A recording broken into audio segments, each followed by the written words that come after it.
तो आज की जो हमारी ये क्लास है, ये क्लास यूजीसी नेट और एमपी सेट सोशल वर्क की है, जिसका एग्ज़ाम जून 2023 में होना है। यानी आप समझ सकते हैं अप्रैल का माह चल रहा है, मई और जून यानी आपके पास कुल टोटल मिला जुला के 1.5 महीने से 2 महीने के बीच का समय है। अच्छा, ऐसा नहीं कि जून में ही आप लोगों की परीक्षा हो, ऐसा भी हो सकता है कि आप सबकी जो परीक्षा की डेट है वो आगे भी बढ़ सकती है। हालांकि नोटिफिकेशन पहले भी बता दिया गया है कि जून में आप लोगों की परीक्षा होनी है, तो इसलिए जून के आधार पर ही आप लोगों को तैयारी करनी है। ठीक है, तो चलिए हम लोग स्टार्ट करते हैं। ये जो क्लास है एमपी सेट और यूजीसी नेट के लिए है, और साथ ही साथ जो बच्चे एमएसडब्ल्यू और बीएसडब्ल्यू की तैयारी कर रहे हैं, डिस्क्रिप्टिव में जहाँ लिखने के लिए आता है समाज कार्य व्यवसाय के बारे में, तो प्रश्न आपके सामने कुछ इस टाइप से रहेगा। कहेगा कि समाज कार्य एक व्यवसाय के रूप में स्थापित क्यों किया जा रहा है, ये प्रश्न रहेगा आपके सामने। और पहला पॉइंट ये है कि अधिक लोगों तक पहुंच। रीज़न ये एक प्रकार का है ना। अगर आपसे प्रश्न बनाया जाए कि समाज कार्य एक व्यवसाय के रूप में स्थापित क्यों हो रहा है, तो मैं आपको बता दूं कि वर्तमान में समाज कार्य के एक व्यवसाय के रूप में स्थापित किया जा रहा है। कई देशों में समाज कार्य को एक पूर्व विकसित पेशा कह लीजिए या व्यवसाय कह लीजिए कहा जाता है, परंतु कुछ देशों में समाज कार्य को एक व्यवसाय के रूप में मान्यता ही नहीं मिल पाई है। ठीक है, वहाँ पर भी समाज कार्य एक व्यवसाय के रूप में स्थापित करने का जो है प्रयास किया जा रहा है। और वे कारण हैं जिन कारणों से समाज कार्य को एक व्यवसाय के रूप में स्थापित किया जाता है, जिनमें से पहला है अधिक लोगों तक की पहुँच। अधिक लोगों तक पहुँच, ये साफ शब्दों में एक पॉइंट बनाया गया है कि समाज कार्य को एक व्यवसाय के रूप में इसलिए स्थापित किया जा रहा है ताकि अधिक से अधिक लोगों तक जो है इसकी पहुंच बनाई जा सके और अधिक से अधिक लोग जो है समाज कार्यों से लाभ उठा सके। इसलिए आपका समाज कार्य व्यवसाय के रूप में स्थापित किया जा रहा है। तो ये पहला पॉइंट है, इसको भी आप लोगों को ध्यान रखना है। अगर इसमें आपको लिखना है तो क्या लिखेंगे, आपको केवल ये लिखना है कि अधिक से अधिक लोगों तक इसकी पहुंच बनाई जा सके और अधिक से अधिक लोग जो है समाज कार्य से लाभ उठा सके। तो समाज कार्य का एक व्यवसाय के रूप में इसलिए जो है इसको स्थापित किया जा रहा है। तो ये पहला पॉइंट रहेगा। एप्लीकेशन बेस्ड भी अगर प्रश्न पूछे जाते हैं तो यही पॉइंट इनमें से देखने को मिलेंगे हमें। दूसरी पॉइंट कहता है कि लोगों की समस्याओं का निराकरण करने के लिए, ये भी इम्पोर्टेंट है और इजी पॉइंट भी है। अच्छा, इसके बारे में अगर मैं आप लोगों से बात करूं तो समाज कार्य को एक व्यवसाय के रूप में इसलिए स्थापित किया जा रहा है कि ताकि यह लोगों की समस्याओं का निराकरण कर सके और परेशानी में उनकी सहायता भी कर सके और इनकी आर्थिक स्थिति में सुधार करने का प्रयास भी किया जा सके। इस तरीके की बात भी समाज कार्य एक व्यवसाय के रूप में स्थापित होता है। तो इसलिए आपका ये दूसरी पॉइंट भी करेक्ट मान ली जाएगी। ठीक है, आप समझ पा रहे हैं मैंने 2 पॉइंट जो बताया है? बताइए एक बार, आप मुझे कंफर्म करिए कि समाज कार्य। हाँ, वहीं अगर हम बात करें तो हमारे सामने एक और शब्द आता है, गरीबों या गरीब एवं उपेक्षितों पर अधिक ध्यान, असमानता कम करना। कहने का तात्पर्य ये है मेरा कि गरीब एवं उपेक्षितों पर अधिक अगर हम बात करें, यहाँ पर ध्यान देने की बात होती है ना, ध्यान देने की बात होती है। तो एक पॉइंट ये आपका बन जाएगा और ये नेक्स्ट पॉइंट ले लीजिएगा। ठीक है, ये 4 कर लीजिएगा, इसको 5th कर लीजिएगा। ठीक है, ये 6 कर लीजिएगा, ये और ये 7। तो यहाँ दो बातें मैंने लिख दिया है। तो पहली बात तो ये है कि गरीब एवं उपेक्षितों पर अधिक ध्यान देने की बात है ना। कारण ये कि समाज कार्य गरीब, लाचार एवं उपेक्षितों पर अधिक ध्यान दे और उनकी स्थिति को सुधार सके और उनकी सामाजिक स्थिति को बेहतर बना सके, है ना, उनकी सामाजिक स्थिति को बेहतर बना सके। ऐसी बात समाज कार्य एक व्यवसाय के रूप में स्थापित हो रहा है। इसलिए मैं कहूँगा कि जो 3rd वाली पॉइंट है ये भी आपका करेक्ट जवाब है। और आपको बता दूँ, इससे प्रश्न यूजीसी नेट में भी पूछा जा चुका है एप्लीकेशन बेस्ड पर। ठीक है, पॉइंट नंबर 3rd से। पॉइंट नंबर 4 है, पॉइंट नंबर 4 कहता है असमानताओं की बात किया गया है यहाँ पे। ठीक है, समानताओं को कम करना। असमानताओं समझ भी गए होंगे आप लोग। समाजकारी को एक व्यवसाय के रूप में इसलिए स्थापित किया जा रहा है ताकि समाज में जो विद्यमान असमानताएं हैं, ठीक है, असमानताओं को कम किया जा सके और क्षमतावादी समाज की स्थापना हो सके और उनको प्रोत्साहन भी मिल सके, जिससे लोगों का विकास हो सके और समान अवसर भी उन्हें प्राप्त हो सके। तो यानी कुल टोटली अगर मैं बात करूं आप लोगों से, तो समानता की बात करता है समाजकारी। इसलिए मैं इस बात को कह सकता हूं कि असमानताओं को कम करना भी यहाँ पर आप रख सकते हैं एक रीज़न के रूप में कि समाजकारी को एक व्यवसाय के रूप में स्थापित क्यों किया जा रहा है। ठीक है, तो असमानताएं कम होंगी तो जाहिर सी बात है समाजकारी व्यवसाय स्थापित होगा। फिर एक पॉइंट आता है भेदभाव को कम करना। भेदभाव को कम करने का मतलब है कि समाजकारी एक व्यवसाय के रूप में इसलिए स्थापित किया जा रहा है ताकि वह समाज में जो भेदभाव हो रहे हैं, जैसे महिला और पुरुषों की बात होती है तो प्राथमिकता ज़्यादा पुरुषों को दी जाती है, महिलाओं को कम दी जाती है। अब तो लेकिन धीरे धीरे क्या सशक्तिकरण की वजह से और भी लोग जागरूक हो गए हैं, तो भेदभाव को कम किया जाए। तो रीज़न ये है कि भेदभाव को भी कम करना है। अच्छा, ज़रूरी नहीं कि उन महिला पुरुष में ही, जाति में भी आप देख सकते हैं, है ना, हर फील्ड में, हर विभाग में भी भेदभाव को कम करने की बात की जा रही है। तो ये भी आपका एक पॉइंट सुटेबल रहेगा। उसके बाद एक पॉइंट आता है कि समाज जो है समाजकारी व्यवसाय के रूप में अधिक मान्यता देने के लिए, ठीक है, अधिक मान्यता के लिए कैसे, समाजकारी में एक व्यवसाय को अधिक मान्यता प्राप्त होती है, इसलिए समाजकारी को वृत्ति के या व्यवसाय के रूप में स्थापित करना सही होगा। ज़्यादा से ज़्यादा अगर मान्यता आप देंगे तो सही बात रहेगी कि वहाँ पे व्यवसाय समाजकारी स्थापित होगा। ठीक है, तो समाजकारी को मान्यता देनी चाहिए और ये आपका एक करेक्ट पॉइंट रहेगा।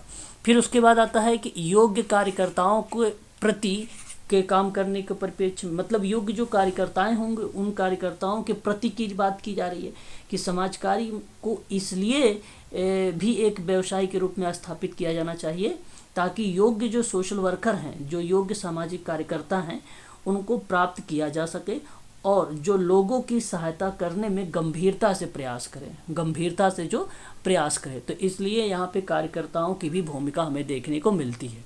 ठीक है, तो ये 7 पॉइंट हैं, जो 7 के 7 इम्पॉर्टेंट पॉइंट थे समाजकारी को एक व्यवसाय के रूप में स्थापित क्यों किया जा रहा है। ठीक है, तो इतनी चीज़ें अगर आपको पॉइंट पता रहेंगे तो आप आसानी से अप्लाइड प्रश्न हो या डिस्क्रिप्टिव वाले लिखने वाले प्रश्न हो तो आप इजीली कर लेंगे। ठीक है, अधिक लोगों तक पहुंच होना चाहिए, लोगों की समस्याओं का निराकरण होना चाहिए, गरीब और उपेक्षितों पर अधिक ध्यान देना चाहिए, असमानताओं को कम करना चाहिए। ज्वाइनिंग का मैसेज आ रहा है। ओके, ठीक है। अच्छा, ज़रूरी ये नहीं केवल इतना ही पॉइंट रहे, है ना, और भी पॉइंट के बारे में हम लोग जिक्र कर सकते हैं यहाँ पर, है ना।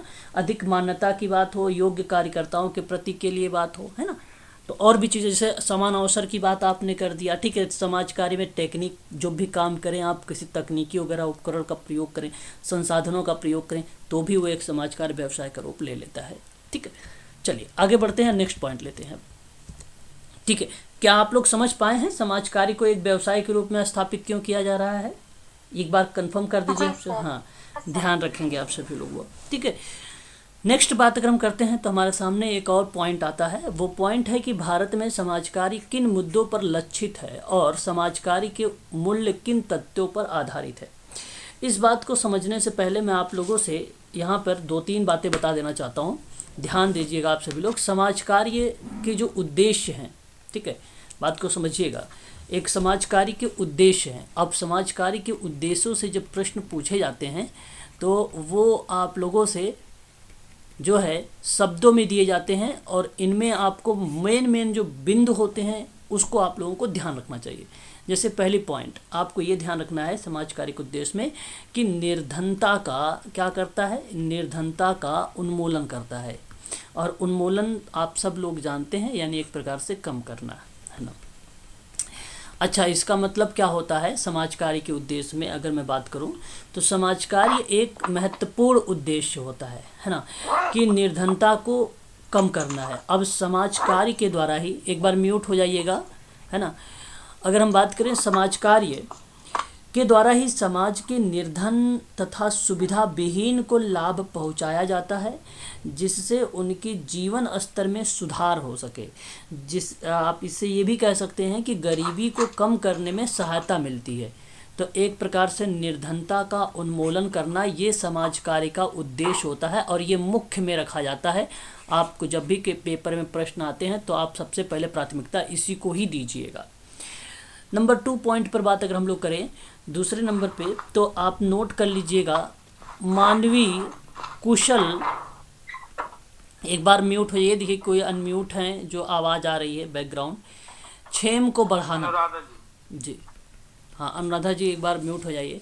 देखिए मानवीय क्षेम को बढ़ावा देने की बात हो रही है। आप क्षेम का मतलब समझ रहे हैं? सर आपकी आवाज नहीं आ रही है। क्या बात कर रहे हैं? ये पॉइंट बता तो दीजिए। अब मैं आपसे कह रहा था, एक शब्द आता है क्षेम शब्द। क्षेम का अर्थ होता है, आप लोग बोलते हैं ना सुख या कुशल मंगल, है ना। पॉइंट पूरा बताना एक बार।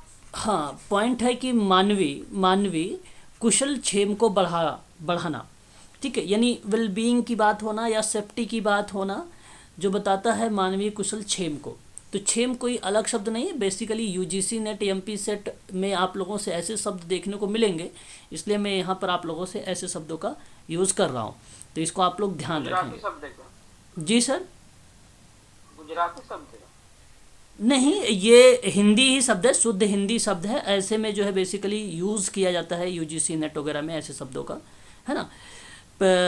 प्राप्त वस्तुओं की रक्षा करना, कुशल मंगल, कल्याण जैसी क्रियाविधि की जिक्र करता है क्षेम शब्द।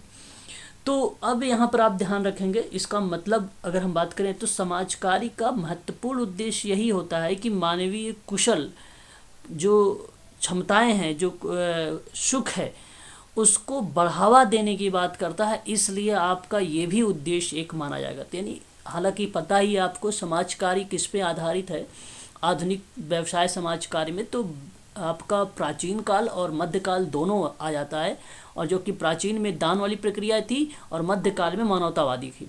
इसलिए मानवीय कुशल क्षेम को बढ़ावा देने में ये दोनों की अहम भूमिका है। या तो आप ब्रैकेट में कर सकते हैं, आधुनिक व्यवसाय के रूप में जो है जाना जाता है समाज कार्य का एक महत्वपूर्ण उद्देश्य, ये भी आप रख सकते हैं। तीसरी पॉइंट आता है दमन तथा सामाजिक अन्याय का उन्मूलन करना।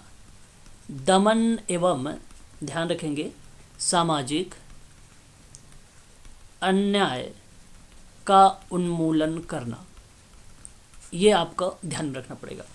देखिए समाज कार्य का दमन और सामाजिक अन्याय का समाप्त करना, आमतौर पे समाज कार्य या समाज का निर्धनता, ठीक है, तब का दमन और अन्याय का शिकार होता है।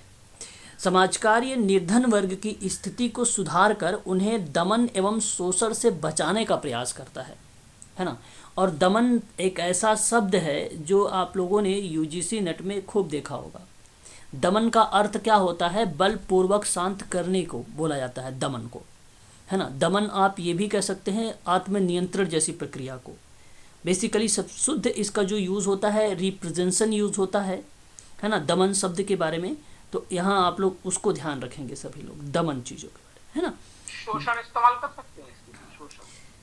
शोषण बलपूर्वक, हाँ आप शोषण भी कह सकते हैं, ऐसी बात नहीं है ना। जब आपको डिस्क्रिप्टिव वगैरह लिखना हो तो आप बोल सकते हैं, परंतु यहाँ पे बलपूर्वक शांत करने की प्रक्रियाओं की जब जिक्र होता है वो एग्जैक्ट बताता है कि ये दमन है, वो एग्जैक्ट बताता है कि ये दमन चीज़ें रिप्रेजेंट करता है ना। इसको खासकर आप लोग ध्यान रखेंगे। और ये दमन एक रक्षा युक्ति भी है, आपको पता होना चाहिए। रक्षा युक्तियों में जब जिक्र होता है नाम, तो हमारे सामने सिगमंड फ्रायड का नाम आता है। आप लोगों ने पढ़ा भी होगा, मैंने आपको बताया भी है इसके बारे में, है ना। मालूम है कि नहीं, दमन रक्षा युक्तियाँ, है ना। तो दंड को किसी को दबाने के लिए दिया जाता है, इंद्रियों की चंचलता को रोकने की बात की जाती है, वो रिप्रेजेंट होता है दमन जैसे शब्द को, है ना।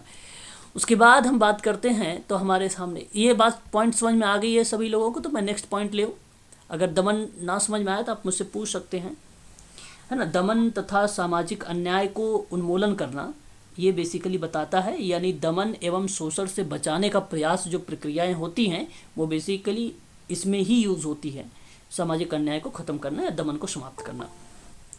एक पॉइंट हमारे सामने और आता है विभिन्न संगठनों की, आप उसे भी चाहें तो नोट कर सकते हैं, विभिन्न संगठनों की क्रियाशीलता शीलता तथा अंतःक्रियाओं को क्या करना है, बढ़ावा देना है या बढ़ाना है ना। ये पॉइंट भी आप नोट कर सकते हैं। इसका मतलब है कि समाज कार्य का एक महत्वपूर्ण उद्देश्य में रखा गया है इसको कि व्यक्तियों, परिवारों, समूहों, संगठनों और समुदायों की सामाजिक क्रियाशीलता और अंतः क्रियाशीलता को बढ़ावा देना है ताकि आपस में सहयोग करके सामाजिक समस्याओं को वो हल कर सकें, है ना। इसलिए ये जिक्र किया जाता है। इसमें आपको ध्यान रखना है एक शब्द अंतः क्रिया शब्द और दूसरा ध्यान रखना है क्रियाशीलता। ये ट्रिक है, जिस ऑप्शन में ये दोनों पॉइंट मिलते हैं वह पॉइंट सदैव सत्य माने जाते हैं। ये बात भी आप लोगों को ध्यान रखना होगा, ठीक है। तो जिस ऑप्शन में आप लोगों के इस तरीके के क्वेश्चन वगैरह दिखाई दें तो आप लोग इसको सत्य करने का प्रयास करेंगे, ठीक है। और क्रियाशीलता, ठीक है। चलिए आगे बढ़ते हैं और उसके बाद एक पॉइंट और नोट करिएगा आप लोग यहाँ पे, नीतियों का निर्माण, ठीक है। नीतियों का निर्माण व कार्यान्वयन करना, ये शब्द एक हमें देखने को मिलता है।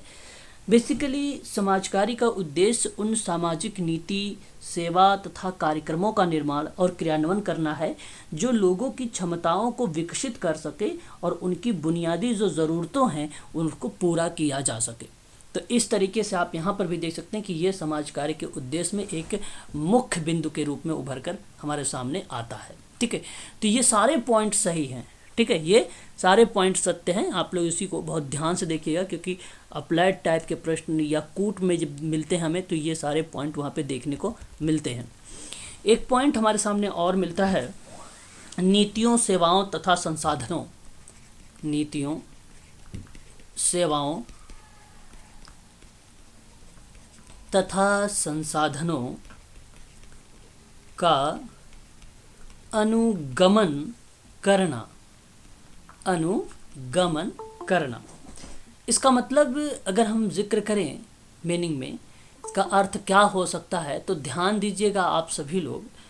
कहता है कि समाज कार्य का एक महत्वपूर्ण उद्देश्य जहां सामाजिक और आर्थिक न्याय को प्रोन्नति करने की वाली जो सामाजिक और राजनीतिक संक्रियाएं हैं उनके द्वारा नीतियों और सेवाओं तथा संसाधनों का अनुगमन करना होता है।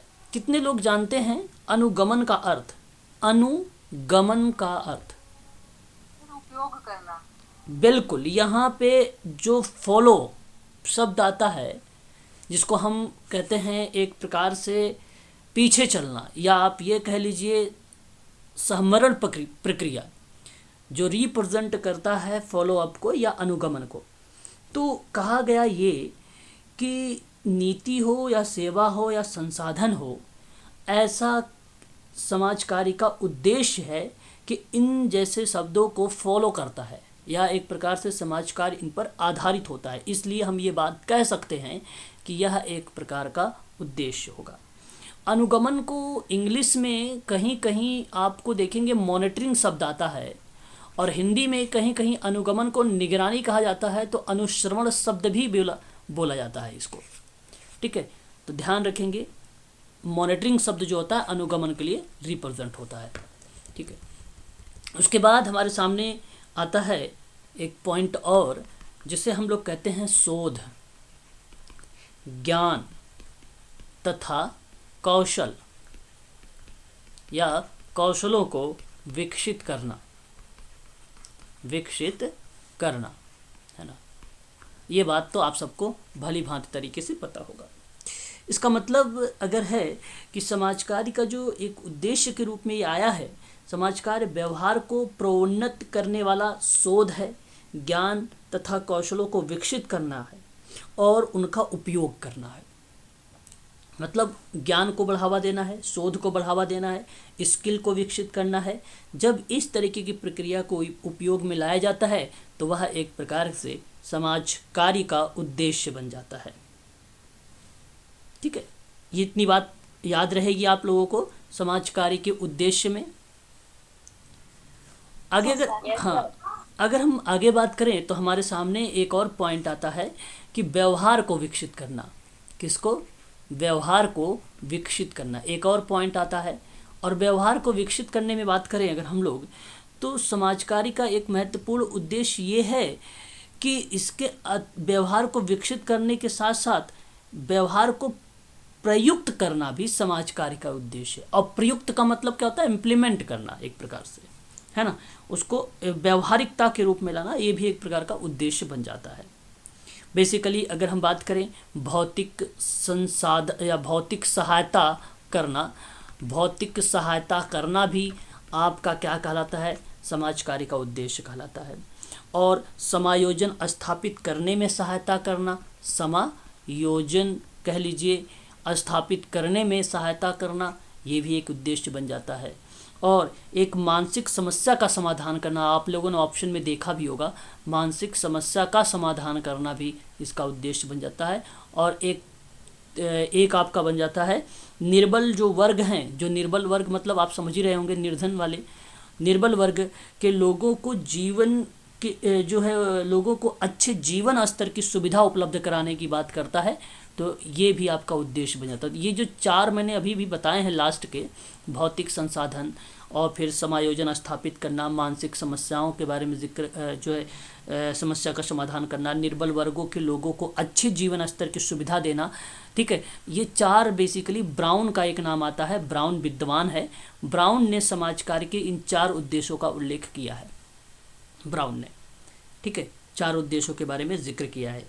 जब हम बाधाओं, सभी विकास बाधाओं को दूर करते हैं या संभावनाओं की रिहाई की बात करते हैं, ठीक है, और एक यूनिट के रूप में कार्य करने की क्षमता आदि के संसाधनों के रूप में उसका विकास करते हैं, तो यह समाज कार्य का एक अंतिम उद्देश्य खोज करने की बात होती है। और यह ऐसी जिक्र जो है रॉस के द्वारा हमें देखने को मिलता है, रॉस के द्वारा, ठीक है। तो ये है, आपको ये चीज़ें आपको ध्यान रखनी पड़ेगी। और हैमिल्टन के बारे में तो आपको पता ही है ना। हैमिल्टन महोदय ने आर्थिक और शारीरिक कल्याण और स्वास्थ्य और जीवन स्तर को जो है अच्छा स्तर बताया था। संतोषजनक संबंधों और अनुभव के माध्यम से सामाजिक विकास को अवसर देने की बात की थी। यह हैमिल्टन के डेफिनेशन के रूप में हमें देखने को मिला था, ठीक है। इस तरीके से आप लोगों को ये जो है उद्देश्य ध्यान रखने पड़ेंगे। चलिए उसके बाद हम बात करते हैं। तो अब हमारे सामने आता है कि भारत में जो समाज कार्य है वो किन मुद्दों को लक्षित करना और समाज कार्य के मूल्य और तथ्यों पर आधारित होता है। तो एक आपका होता है गरीबी का उन्मूलन, एक होता है गरीबी का उन्मूलन। गरीबी का उन्मूलन का मतलब ये है कि भारत में समाज कार्य जिन मुद्दों पर लक्षित है उनमें से एक है गरीबी का उन्मूलन करना। क्योंकि भारत एक विकासशील देश है और भारत के अनेक ग्रामीण क्षेत्रों में आज भी गरीबी जो है व्यापक लेवल पर फैली हुई है, और ये बात आप अच्छे से जानते हैं सभी लोग।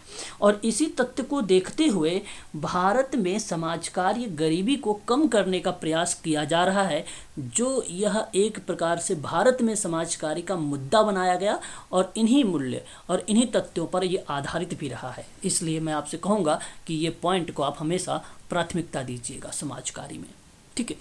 वहीं अगर हम दूसरे पॉइंट की बात करें तो एक है उपेक्षित वर्गों की सहायता करना। अब उपेक्षित वर्ग क्या है? बेसिकली भारत में गरीबी भयंकर रूप से विद्यमान है और ये बात आप जानते हैं। इसलिए यहाँ गरीब लोग भी काफ़ी संख्या में बसे हुए हैं और इन गरीब, लाचार और उपेक्षित लोगों की सहायता देकर समाज कार्य विकास में उनकी भागीदारी को निश्चित करने का प्रयास किया गया है। इसलिए उपेक्षित वर्गों की सहायता के जिक्र भी कहा गया है। इसलिए आपका ये दूसरा पॉइंट भी सही रहेगा। यहीं एक पॉइंट और आता है पिंकस और मिनहम का। समाज कार्य की भागीदारी के अगर स्टेटमेंट पूछा जाएगा किस विद्वान ने दिया है, तब आप पिंकस और मिनहम का नाम लगा दीजिएगा, तो वो भी आपका करेक्ट हो जाएगा। अब ऐसे पॉइंट में आप चाहो तो पिंकस और मिनहम के अनुसार भी लिख सकते हो कि समाज कार्य में लोगों की सक्रिय भागीदारी की भूमिका का स्टेटमेंट जो है पिंकस और मिनहम के द्वारा दिया गया था। तो इस पॉइंट में आप मेंशन कर सकते हो। थर्ड पॉइंट आता है कि विकास का लाभ छोटे वर्गों तक पहुंचाना होता है। अच्छे से आपको पता होगा भारत में समाज कार्य का जो लक्ष्य है वो आर्थिक विकास का लाभ छोटे वर्गों तक भी पहुंचाने की बात कही गई है। आर्थिक विकास के, जिससे वे अपने जीवन स्तर को ऊपर उठा सके, ऐसी बात कही गई है। इसलिए ये समाज कार्य के मुद्दों के रूप में लक्षित है भारत में। तो ये भी पॉइंट हमारे लिए सही रहेगा। बात करते हैं पॉइंट नंबर 4 के बारे में कि लोगों में परस्पर सहयोग को बढ़ावा देना।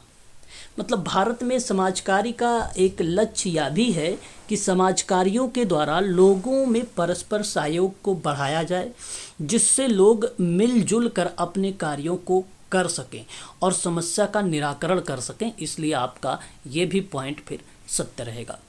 उसके बाद है कि भेदभाव तथा असमानता को कम करना, और ये बात आप जानते हैं भारत में ग्रामीण क्षेत्र में आज भी कई प्रकार की असमानताएं पाई जाती हैं, जिन्हें कम करना समाज कार्य का एक महत्वपूर्ण लक्ष्य रखा गया है। इसलिए आप कह सकते हो कि भारत में समाज कार्य का यह एक मुद्दा है जो लक्ष्य पर आधारित है, या आप ये कह लीजिए कि समाज कार्य के मूल्य इस तत्व पर आधारित है। तो इसलिए भेदभाव और असमानता को भी कम करने की जिक्र किया गया है। फिर एक पॉइंट आता है बाल शोषण को समाप्त करना। बहुत ही इजी है ये।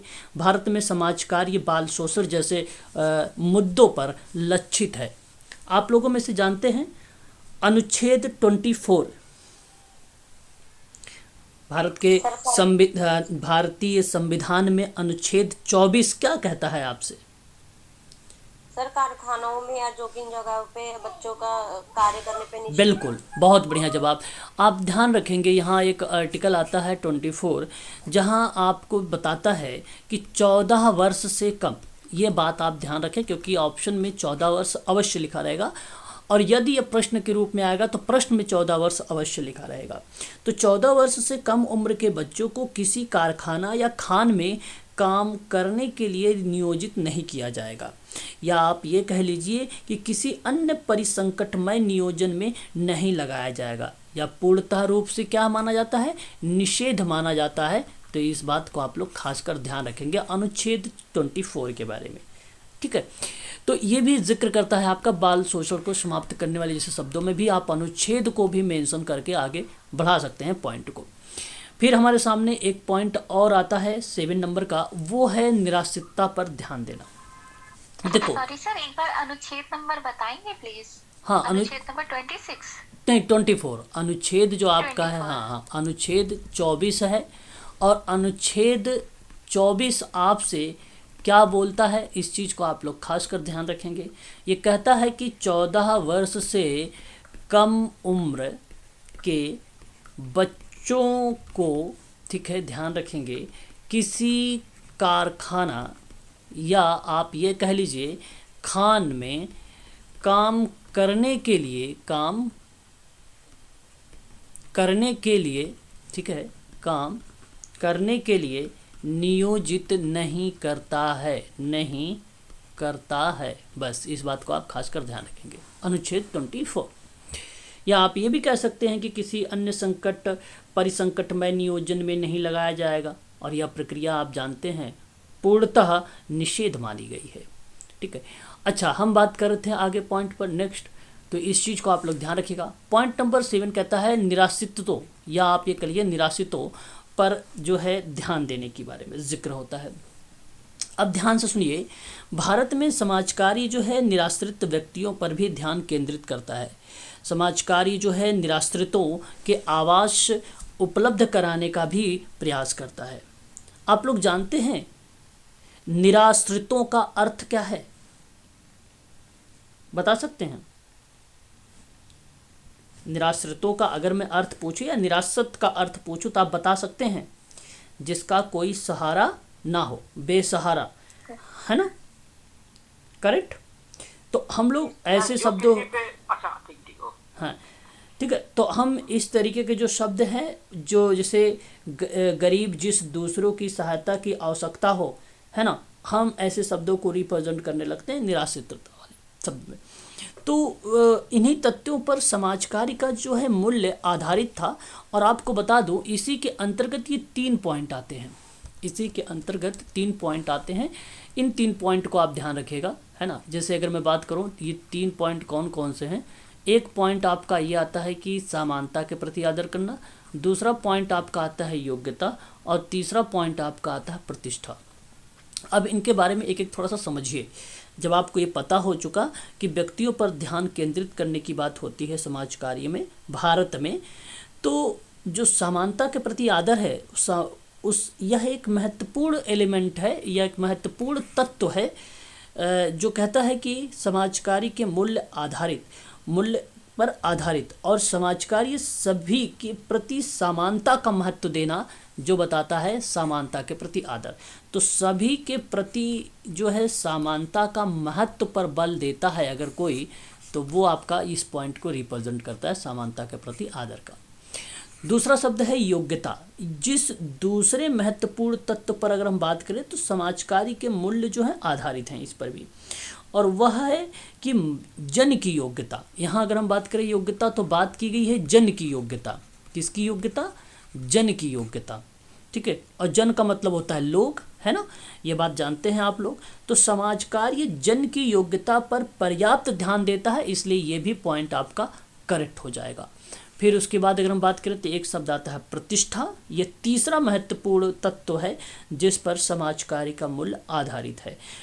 वह है प्रतिष्ठा, जहाँ समाज कार्य प्रतिष्ठा पर भी ध्यान केंद्रित करने की बात होती है, तो उसको बोलते हैं प्रतिष्ठा। और सिंपल शब्दों में अगर मैं आप लोगों से पूछूं कि प्रतिष्ठा का अर्थ क्या होता है, तो क्या जवाब आप लोग देंगे मुझे, है ना? प्रतिष्ठा का अर्थ ठहरा नहीं, प्रतिष्ठा एक स्टेटस होता है ना, एक स्थापन होता है, एक ठहराव होता है, एक स्थिति होती है ना प्रतिष्ठा। तो जैसे अभी आपने कहा मान मर्यादा, सम्मान, इज्जत, है ना, इस तरीके की शब्द को भी हम लोग यहाँ पर जो है पर्यायवाची के रूप में देखते हैं। परंतु प्रतिष्ठा जो शब्द है सोशल वर्क में यूज होता है, सामाजिक स्तरीकरण का एक उपकरण है जो सामाजिक समूह में किसी इकाई को खास स्थान और महत्व प्रदान करने की स्थिति को व्यक्त करता है, तो उसे हम प्रतिष्ठा कहते हैं, है ना। तो इसमें दो मूल आधार बने जाते हैं, कर्म और कुल, है ना। तो यहाँ पर बेसिकली आप इतना ध्यान रखें, सामाजिक स्तरीकरण का उपकरण है ये, जो सामाजिक समूह में किसी इकाई को खास स्थान और महत्व प्रदान किए जाने की जो स्थिति व्यक्त करता है वो प्रतिष्ठा कहलाती है। और यहाँ पे समाज कार्य प्रतिष्ठा पर ध्यान केंद्रित करता है, ये भी बात आपके लिए करेक्ट हो जाएगा, ठीक है। चलिए आगे बढ़ते हैं। उसके बाद हमारे सामने आता है एक नेक्स्ट पॉइंट, ये भी हमारे लिए इम्पॉर्टेंट है। और प्रश्न कह रहा है कि समाज कार्य शिक्षा के विश्वव्यापी मानदंड में जो 9 विषय शामिल किए गए हैं उनका उल्लेख कीजिए। तो ये देखिए, कुछ फैक्ट के आधार पे भी कभी कभी हमसे प्रश्न पूछ लेता है कि भाई कितने विषय के बारे में शामिल किया गया है, तो आप बताइएगा 9, ठीक है, क्लियर रहेगा। अब बात है ये समाज कार्य शिक्षा को लेकर, समाज कार्य एजुकेशन की बात की गई है। अब इसमें कौन कौन से 9 विषय हैं उन पे हम लोग जिक्र कर लेते हैं। तो समाज कार्य शिक्षा के विश्वव्यापी मानदंड जिन्हें 9 विषयों पर शामिल किया गया है वो निम्नलिखित हैं। जैसा पहला पॉइंट लिखा गया है, संस्थान का मुख्य उद्देश्य, है ना।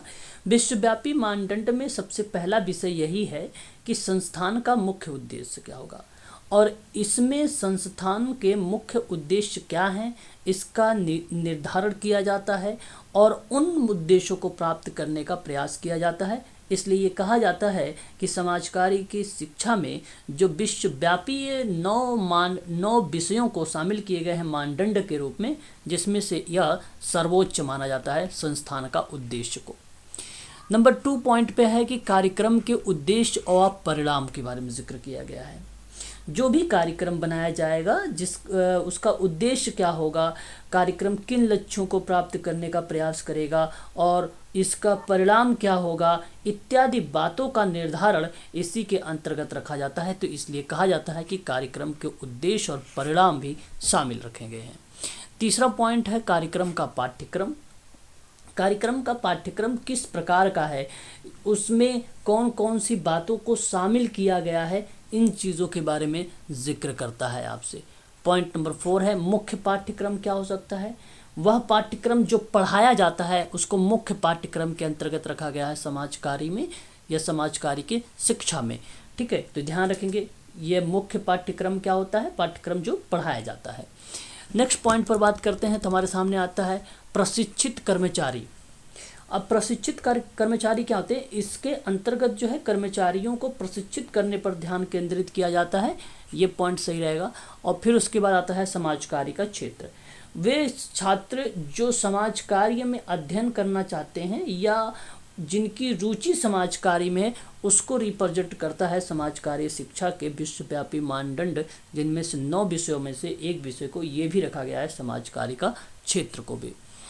पॉइंट नंबर 7 है कि संगठन आपका हो जाएगा, प्रशासन हो जाएगा, अधिकार एवं संसाधन हो जाएगा।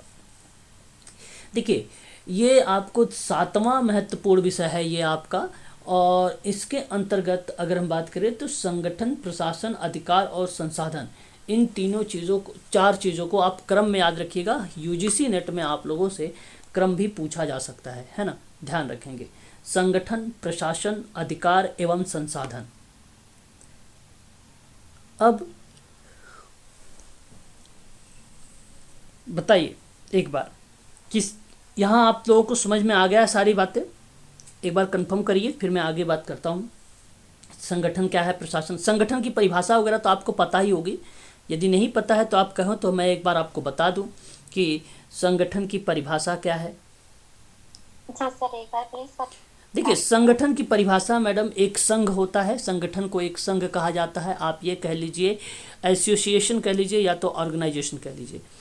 तो वह सामाजिक व्यवस्था या मुक्ति है जिसका लक्ष्य एक होता है, जिसका लक्ष्य एक होता है, जो अपने कार्यों की समीक्षा करते हुए स्वयं का नियंत्रण करती है और अपने पर्यावरण से जिसकी अलग सीमा होती है, वह बेसिकली संगठन के रूप में आता है। तो संगठन तरह तरह के भी हो सकते हैं, सामाजिक संगठन भी हो सकते हैं, राजनीतिक संगठन भी हो सकता है, आर्थिक संगठन भी हो सकता है, सैनिक वाला भी हो सकता है, व्यावसायिक वाला भी, और वैज्ञानिक, इत्यादि बहुत सारे संगठन होते हैं। संगठन किसी भी रूप में हो सकता है ना। तो संगठन लोगों का एक समूह है जो एक साथ काम करता है, जैसे पड़ोस हो गया, दान, संघ या नियम इत्यादि आप एग्जाम्पल के रूप में भी मेंशन कर सकते हैं ऑर्गेनाइजेशन को।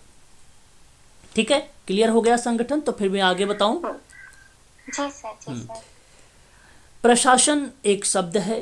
प्रशासन भी अगर हम बात करें तो एक विधि के रूप में हमें देखने को मिलता है, जिसको एडमिनिस्ट्रेशन कहते हैं। प्रशासन में अगर जो प्र शब्द आता है, ये प्र शब्द जो है ये उपसर्ग के रूप में आता है। किसके रूप में आता है? ये उपसर्ग के रूप में आता है, जिसका अगर प्रशासन में अर्थ बनाया गया कि महान या उत्कृष्ट तरीके से शासन करना, तो आप प्रशासन का अर्थ में कह सकते हैं महान या उत्कृष्ट तरीके से शासन करना। आजकल शासन का अर्थ जो है सरकार समझा जाता है, लेकिन इसका वास्तविक अर्थ जो है निर्देश देना होता है ना, मार्गदर्शन करना होता है, आदेश या आज्ञा देना होता है ना। तो सामान्य भाषा में व्यवस्था को भी हम प्रशासन कह सकते हैं। अगर आपको बोलना है व्यवस्था, तो व्यवस्था का अर्थ भी प्रशासन होता है ना, व्यवस्था के अर्थ में भी प्रशासन होता है।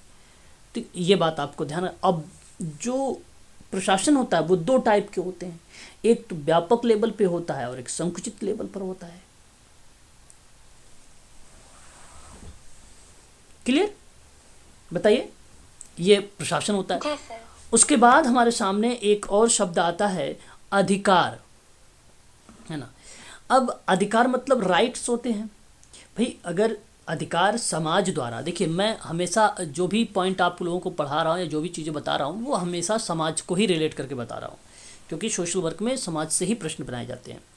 तो अधिकार समाज द्वारा स्वीकृति और राज्य द्वारा क्रियान्वित एक मांग होता है, उसी को हम अधिकार कहते हैं। अधिकार वे शक्तियां हैं जो नैतिक प्राणी होने के नाते मनुष्य के कार्यों की पूर्ति के लिए आवश्यक होता है। या तो आप ये कह लीजिए कि कुछ विशेष कार्यों को करने की स्वतंत्रता की विवेकपूर्ण जो मांग है, उन्हीं मांग को अधिकार कहते हैं। ये भी आप कह सकते हैं, है कि नहीं? तो ये आपका राइट्स होता है। बाकी और भी शब्द आते हैं, और राइट्स बेसिकली व्यक्ति के वे दावे हैं जिन्हें समाज और राष्ट्र स्वीकार करता है। इस चीज़ को आप खासकर ध्यान रखेंगे। उसके बाद एक शब्द हमारे सामने आता है संसाधन। हाँ, अब संसाधन के बारे में आप सबको पता होगा, जिसको रिसोर्सेज कहते हैं। तो रिसोर्सेज एक ऐसा स्रोत है जिसका उपयोग मनुष्य अपनी इच्छाओं की पूर्ति के लिए करता है, उसको रिसोर्सेज कहते हैं। उसको क्या कहते हैं? उसको रिसोर्सेज कहते हैं। एक ऐसा स्रोत जिसका उपयोग मनुष्य अपने इच्छाओं की पूर्ति के लिए करता है तो उसे रिसोर्सेज कहते हैं, उसे संसाधन कहते हैं। बस इतनी बात आप लोग ध्यान रखिएगा। बाकी तो यहाँ पर आप कह ही सकते हैं कि 7वां महत्वपूर्ण विषय है जो संगठन, प्रशासन, अधिकार और संसाधन को रिलेट करता है। पॉइंट नंबर 8 है कि संस्कृति एवं सिद्धांत विविधता एवं लैंगिक समानता की बात करना। मतलब विश्वव्यापी मानदंड का 8वां विषय सांस्कृतिक, सैद्धांतिक विविधता एवं लैंगिक समानता, जो काफ़ी महत्वपूर्ण है, बहुत इंपॉर्टेंट पॉइंट है ये। इसको आप लोग ध्यान रखेंगे, पेपर में हम लोगों से पूछा भी जाता है ये, है ना? ठीक है। पॉइंट नंबर 9 है हमारे सामने कि समाज कार्य व्यवसाय के नैतिक मूल्य क्या हो सकते हैं। इसके अंतर्गत वह व्यवस्था की गई है कि पाठ्यक्रमों का निर्धारण करते समय विभिन्न शैक्षिक संसाधनों को या संस्थानों को होना चाहिए और उन तथ्यों तथा तरीकों की पहचान करें जो स्थानीय, राष्ट्रीय, अंतर्राष्ट्रीय प्राथमिकताओं के प्रति सम्मानजनक दृष्टिकोण रखते हों, है ना? इन चीज़ों को शामिल करना चाहिए। तो मानवीय क्रियाकलाप जो है विकास, धर्म, संस्कृति, है ना, और मान्यताएं तथा रीति रिवाज, है ना, कैसे प्रत्येक स्तर पर एक दूसरे को प्रभावित कर रहे हैं, इन चीज़ों को भी रिलेट करता है। समाज कार्य की कार्य प्रणाली में निम्नलिखित चीज़ों को शामिल किया गया, जैसे अगर हम बात करें अनुमान लगाने की योग्यता, किसी व्यक्ति की सहायता देने के गुण, ठीक है, सशक्तिकरण करने पर ध्यान, इत्यादि चीज़ें जो है देखने को हमें मिल जाते हैं। समाज कार्य व्यवसाय के उदाहरण के रूप में हम इसको शामिल कर लेते हैं। ठीक है, तो ये चीज़ें आपको ध्यान रखनी होगी। यहाँ अब जाके आपकी जो है ये क्लास समाप्त हो गई। जैसा कि अभी अभी आप लोगों ने समाज कार्य शिक्षा के विश्वव्यापी मानदंडों में से 9 मानदंड कौन कौन से थे ना, वो देखा। समाज कार्य के उद्देश्यों के बारे में आपने पढ़ा। भारत में समाज कार्य किन मुद्दों पर लक्षित है और समाज कार्य मूल्य किन तथ्यों पर आधारित है और समाज कार्य को एक व्यवसाय के रूप में स्थापित क्यों किया जा रहा है, ये आप लोगों ने 4-5 पॉइंटों को ध्यान में रखते हुए देखा है। ठीक है, याद रहेगा आप लोगों को, कोई दिक्कत तो नहीं होगी? No sir. चलिए, बहुत बढ़िया है। इन चीज़ों को आप लोगों को ध्यान भी रखना होगा, है ना, इम्पॉर्टेंट है हम सब के लिए ये। ठीक है, मैं लिख रहा हूँ तो 1 मिनट। हाँ बिल्कुल सर, लिख लीजिए, है ना। तो ये समाज कार्य के बारे में, इन चीज़ों के बारे में था। और आप लोग के बारे में अगर हम बात करें तो यहाँ जो है हम लोगों ने जो कल की क्लासेस में देखा था, इतिहास पढ़ा था समाज कार्य के बारे में, है ना। अब समाज कार्य शिक्षा को अगर विश्वव्यापी मानदंड की बात अगर हम लोग करेंगे तो उसके आविर्भाव किस प्रकार से हुए हैं, आविर्भाव का मतलब उदय होता है, वो किस टाइप से हुए हैं। तो आप एक शब्द ध्यान रखेंगे, IFSW का नाम जानते हैं आप? इसको मैं आपको यहाँ पे बताना चाहूँगा। कितने लोग जानते हैं, जरा एक बार बताएं मुझे। मैं आपसे बात कर रहा हूँ समाज कार्य, फेडरेशन ऑफ सोशल वर्क। एक मिनट, समाज कार्य शिक्षा में, ठीक है, विश्वव्यापी मानदंड का आविर्भाव किस प्रकार हुआ, तो एक पॉइंट आप लिखेंगे जो यहाँ पे IFSW, international federation of social workers का नाम लिया है आपने, बहुत बढ़िया, है ना। और इसकी जब बात होती है इस्टेब्लिश को लेकर, या हम बात आपसे कहें इसकी स्थापना को लेकर, तो आप सबको पता भी होगा कि 9 अगस्त 1956 में इसकी स्थापना हुई थी। 1956 में इसकी क्या हुई थी, स्थापना की गई थी। इस चीज़ को आप लोग खासकर ध्यान रखेंगे। International federation of social workers, ये व्यावसायिक समाज कार्य के लिए विश्वव्यापी निकाय है। इसमें कुल टोटल जानते हैं आप सभी लोग कितने संघ शामिल किए गए हैं? 141 व्यावसायिक समाज कार्य, या आप कह लीजिए कि पेशेवर समाज कार्य को शामिल किया गया है, समाज कार्य को शामिल किया गया है, या तो आप बोल सकते हैं इसके बारे में। ठीक है, क्लियर हुआ? या तो आप ये कह लीजिए कि IFSW इज जो है world wide body of professional social work. It is, अगर हम बात करें 141 professional social work association representing. ठीक है, यानी आप यहाँ पर बोल सकते हैं कि 141 पेशेवर समाज कार्य संघ शामिल किए गए हैं, जो 3 मिलियन से अधिक सामाजिक कार्यकर्ता का प्रतिनिधित्व करता है। तो कितने सामाजिक कार्यकर्ता का प्रतिनिधित्व करता है? तो ये आप ध्यान रखेंगे, 3 मिलियन से अधिक। मिलियन से अधिक किसको रिप्रेजेंट करता है? सोशल वर्कर को रिप्रेजेंट करता है। ये भी आपके लिए एक फैक्ट ही है ना, एक फैक्ट ही है। क्लियर रहेगा? ये चीज़ें आपको एक बार कंफर्म करिए मुझे। सर 3 मिलियन से अधिक? जी, 3 मिलियन से अधिक जो है सामाजिक कार्यकर्ता की भूमिका रही है ना। और ये सही भी बात है। मैं आपको बता दूं, ये जो संघ है, देखिए बहुत इंपॉर्टेंट पॉइंट है, इस संघ से भी प्रश्न पूछे जाते हैं, तो उन संघ के बारे में फैक्ट को जान लेना हमारे लिए बहुत ज़्यादा इम्पोर्टेंट है।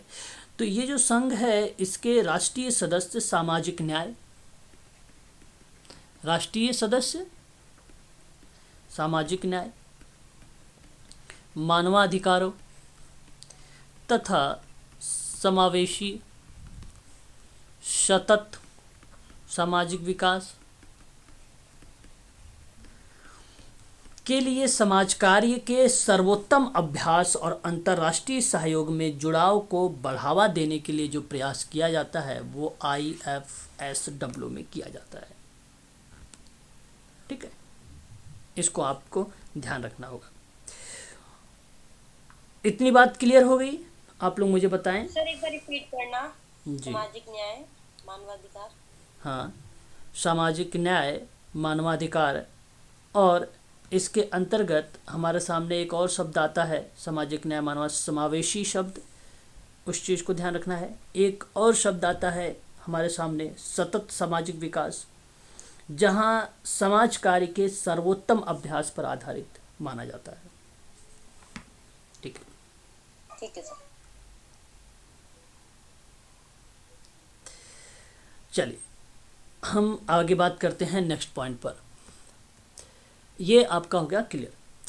उसके बाद हमारे सामने आपको बता दूं, ASSW का आपने नाम तो सुना ही होगा, है ना। ये भी हमारे लिए इम्पोर्टेंट है और एग्ज़ाम में हम लोगों से फुल फॉर्म पूछा जाता है। इसमें भी क्या आप लोग जानते हैं ये क्या है ASSW?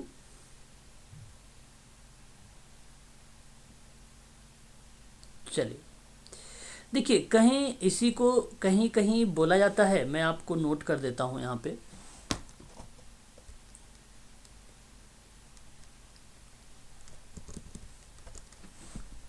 Sir association of school of social work. देखिए, ये आपने एसोसिएशन ऑफ स्कूल की बजाय यहाँ पर आप एसोसिएशन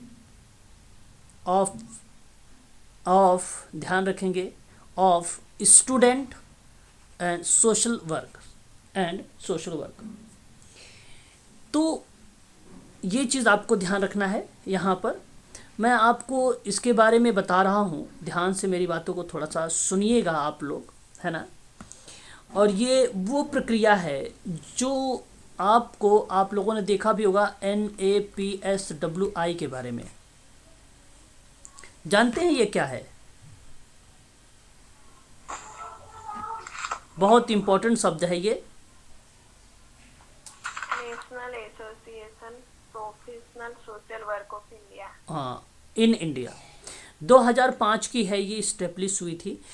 और आपको मैं बता दूं, यहाँ इसी का ये पार्ट है ये ASSW। तो समाज कार्य शिक्षा के विश्वव्यापी मानदंड में आपका एक शब्द ASSW था और एक था IFSW। इनके संयुक्त प्रयासों के द्वारा ही जिस मानदंड की स्थापना हुई उसे ही समाज कार्य शिक्षा में विश्वव्यापी मानदंड कहा जाता था। अब इन्हीं की परिप्रेक्ष्य में जो प्रक्रियाएं हुई हैं इन दोनों के परिप्रेक्ष्य में, वही यही दो ऐसे शब्द हैं जो विश्वव्यापी मानदंडों के आविर्भाव को बताता है समाज कार्य शिक्षा को। ठीक है, यही दो शब्द हैं। और इसी मानदंड की स्थापना के परिणाम स्वरूप एक दस्तावेज का अवतरण हुआ था जिसका नाम आप लोगों ने सुना भी होगा, आप नोट कर लीजिएगा, global standards for the education and training of the social work professional. अरे IFSW में? जी सर, IFSW में? इन दोनों को आप कहिए, कोई जरूरी नहीं केवल इसी के IFSW के बारे में ही मैं बात आपसे कर रहा हूँ, समाज कार्य शिक्षा के विश्वव्यापी मानदंडों पर। और ये दो ऐसे शब्द प्रयुक्त हुए हैं जो रिप्रेजेंट करते हैं आपको समाज कार्य शिक्षा को, समाज कार्य शिक्षा को। ठीक है, ओके। हाँ, इस चीज़ को ध्यान रखिएगा। ये प्रक्रियाएं आप यहाँ अगर हम जिक्र करें आप लोगों से, तो एक शब्द आपने और सुना होगा IASSW करके। आपको मैंने अभी अभी इसके बारे में बताया है, ASSW के बारे में। अब मैंने एक शब्द और जोड़ दिया इसमें, आई करके। यहाँ फिर ये पैटर्न चेंज हो जाता है, तो ये पैटर्न बन जाता है the international association of school work, है ना, ये बन जाता है। इसके बारे में आपको तो पता ही होगा। इसकी स्थापना कब हुई थी? सन 1928 में हुई थी, 1928 में हुई थी इसकी स्थापना। इसमें एक एस रह गया, उसका क्या मतलब है? कहाँ, कौन सा एफ रह गया? IASSW आपने लिखा है the international association of school work. हाँ, स्कूल ऑफ सोशल वर्क होगा। सोशल वर्क, हाँ, okay. School of social work होगा। ठीक कह रहे हैं, स्किप हो गया था मेरे से। ठीक है, तो ये जो है 1928 का है।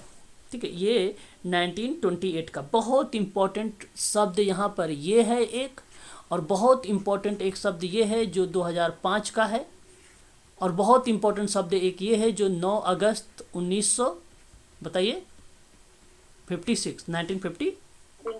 हाँ, तो ये चार शब्द तो यहाँ पर आप लोगों ने देख ही लिया। और जो सोशल वर्क में हमेशा ये लोग आते रहते हैं, है ना, ये चारों शब्द हमेशा आते रहते हैं। अच्छा, मैं बात कर रहा था किस पे? मैं बात कर रहा था global standards for social work education and training के बारे में, है ना, इसी के बारे में जिक्र कर रहा था। ऑफ द सोशल, जी, global standard for social work, बिल्कुल। एजुकेशन एंड ट्रेनिंग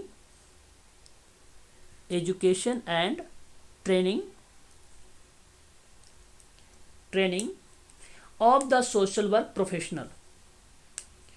और ये दस्तावेज था, ये उनमें जो है दस्तावेज लाया गया था, ये या एक दस्तावेज लाया गया था। किस में लाया गया था? समाज कार्य शिक्षा विश्वव्यापी मानदंड में, है ना। और यह दस्तावेज कई स्थानों पर उपलब्ध थे। प्रसिद्ध विद्वान अगर हम बात करें तो सिपाऊ ने, एक विद्वान था, उसका क्या नाम था? सिपाऊ ने विश्वव्यापी मानदंड की व्याख्या की है। किसने व्याख्या की है? सिपाऊ ने, ताकि सभी मानदंडों के या सभी सदस्य देश इस पर सहमत हो सकें। और अब एक प्रश्न उठता है कि विश्वव्यापी मानदंड के विकास कार्य को इतना चुनौतीपूर्ण क्यों माना गया है। और यह विचार अगर हम बात करें तो कला, नैतिकता, नियम कानून तथा प्रचलित व्यवहार के रूप में समाज संस्कृति के सम्मिलित रूप में संस्कृति को कहा गया है ना। तो ये शब्द भी हमें आप लोगों को ध्यान रखना चाहिए, बहुत इम्पोर्टेंट शब्द था ये समाज कार्य के, जो मैंने आपको विश्वव्यापी के रूप में बताया है। और भारत में समाज कार्य शिक्षा का अध्ययन किसने किया था? भारत में समाज कार्य शिक्षा का अध्ययन किसने किया था? नोट कर लीजिएगा ये भी पॉइंट। भारत में समाज कार्य शिक्षा का अध्ययन किसने किया था? किसने किया था? तो नाम नोट कर लीजिए, नेबल एक विद्वान थे जिनका नाम हमें देखने को मिलता है ना। समाज कार्य शिक्षा के संदर्भ में भारत में स्थिति का जो आकलन कर रहा था वह नेबल था। नेबल एक विद्वान है ना, एक विद्वान है। क्लियर? जी सर। इस चीज़ को आप लोग खासकर ध्यान रखेंगे सभी लोग, है ना। तो चलिए आज के लिए बस इतना ही रखते हैं हम लोग। कल की जो हमारी क्लास होगी 1 बजे से, वह क्लास रहेगी social work education through distance learning की बात होगी, जिसको हम लोग बात करेंगे दूरवर्ती शिक्षा के माध्यम से समाज कार्य शिक्षा, समाज कार्य। हाँ, कल क्लास चलेगी, कोई दिक्कत नहीं है, क्योंकि ये सब जो पॉइंट्स हैं, ये सब पॉइंट्स यूजीसी नेट के हैं, एमपी सेट के हैं, याद रखेंगे आप लोग खासकर। तो कभी कभी हम लोगों से ऐसे भी, देखो आज हम लोग ने जो पढ़ा है समाज कार्य व्यवसाय से भी प्रश्न आते हैं, यहाँ तक कि हम लोगों ने कुछ संगठनों के बारे में भी देख लिया, वहाँ से भी फैक्ट के रूप में आते हैं। तो दूरवर्ती शिक्षा के माध्यम से भी, समाज कार्य शिक्षा से भी हम लोगों से प्रश्न पूछा जा सकता है। ठीक है, देखिए मुझे जो है आप लोगों को, अगर हम बात करें, बिल्कुल पीडीएफ सर अभी देंगे इस महीने, मतलब आपको बता दूं ये आपका चल रहा है अप्रैल, और अप्रैल में मुझे जो है 5 यूनिट कवर करनी है। ठीक है, अप्रैल में 5 यूनिट कवर करनी है इस महीने में, तो इसलिए क्लासेस को जो है आप लोगों को बराबर लेते रहना है। ठीक है, और मई के बाद फिर आपका जून माह आ जाएगा, जून में 5 यूनिट और कवर हो जाएंगे आप लोगों का। ठीक है, इसके बाद अप्रैल चल रहा है, अप्रैल के बाद मई आएगा, मई में 5 यूनिट और आपके कवर कर दिए जाएंगे यहाँ पर। ठीक है, तो थोड़ा सा आप लोग ध्यान से पढ़िएगा। मैं इस बार वही चीज़ें बताने का प्रयास कर रहा हूँ जो सोशल वर्क में काफ़ी इम्पॉर्टेंट है, जो हम लोगों से पेपर में भी प्रश्न बनकर पूछे जाते हैं, आप लोगों ने भलीभांति तरीके से देखा है। तो एक एक पॉइंट को ध्यान रखेंगे। शॉर्ट नोट आप अवश्य बनाएंगे, क्योंकि शॉर्ट नोट से ही आपका एक सच्चा साथी माना जाता है, इसलिए उसको आप खासकर ध्यान रखेंगे, शॉर्ट नोट्स को। और शॉर्ट नोट्स ही आप सबका जो है मदद करने वाला है ना। तो इसलिए लिखते जाइएगा बराबर, कंटिन्यू, पहले दिन से ही सब चीज़ें शुरुआत करिए आप सभी लोग। आज शाम वाली जो क्लास होगी 6:30 वाली, बहुत इंपॉर्टेंट क्लास रहेगी आप सबके लिए। वहाँ पर भी मैंने, हालांकि 75 पेज की मैंने पीडीएफ बना दिया है, लेकिन मैं इम्पॉर्टेंट पॉइंट पर बात करूँगा। ठीक है, काफ़ी जो है समाज सुधारक संस्थाएं हैं, समाज सुधारक लोग हैं, उनके बारे में देखेंगे, उनसे भी हम लोगों से पेपर में प्रश्न पूछे जाते हैं। ठीक है, तो आज के लिए बस इतना ही रखिए। अगर किसी को कोई डाउट वगैरह है तो आप पूछ सकते हैं। सर जी, इस कल वाली जो 1 बजे वाली क्लास हुई थी, उसका लिंक मन्नी सेंड किया था, रिकॉर्डेड का। ओके।